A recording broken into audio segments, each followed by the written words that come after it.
Correct आहे तुम्ही कशाला थँक्यू बोलणार आपण फॅमिली आहोत ना मग फॉर्मॅलिटी कशाला आणि आपल्या फॅमिलीला मदत आपण करायलाच हवी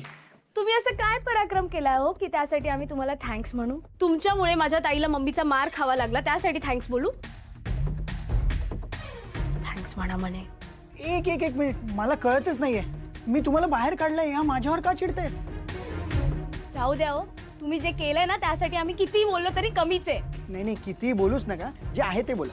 आय एम प्रिटी शुअर काहीतरी कन्फ्युजन झाले कारण मी कडी काढली होती लावली नव्हती बघितलंस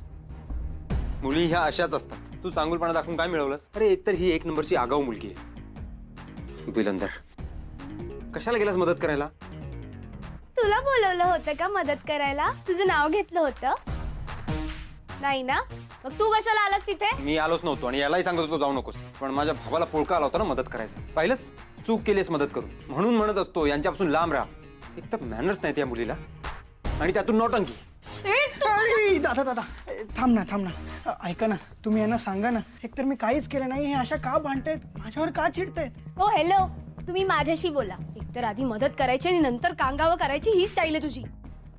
सोशल मीडियावरती नाही का ट्रेंड चालू आहे आधी मदत करायची आणि तो व्हिडिओ पोस्ट करायचा सॉरी पण ह्या सगळ्याला ना नीचपणा म्हणतात. ए खबरदार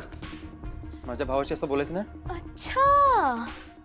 भावाला बोललं तर इतकं जमतं पण तुझ्या ह्याच भावामुळे माझ्या ताईला काय काय ऐकावं लागलं ह्याच्यामुळे मम्मीने तिच्यावर हात उचलला त्याचं काय अरे बापरे मार खावा लागला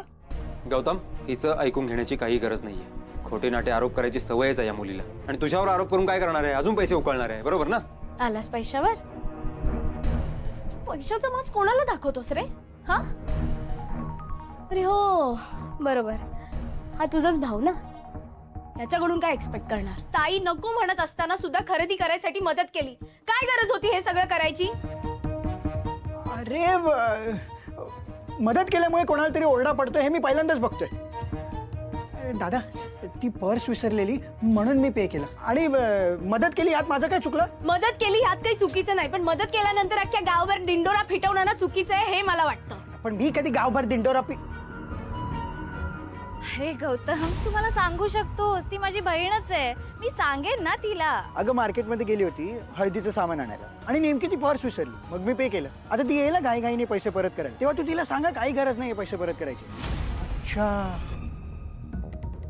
हो ते मी सहज म्हणालो होतो माझं तसं काही इंटेन्शन नव्हतं खरंच माझं असं काही इंटेन्शन नव्हतं त्याच्या मागे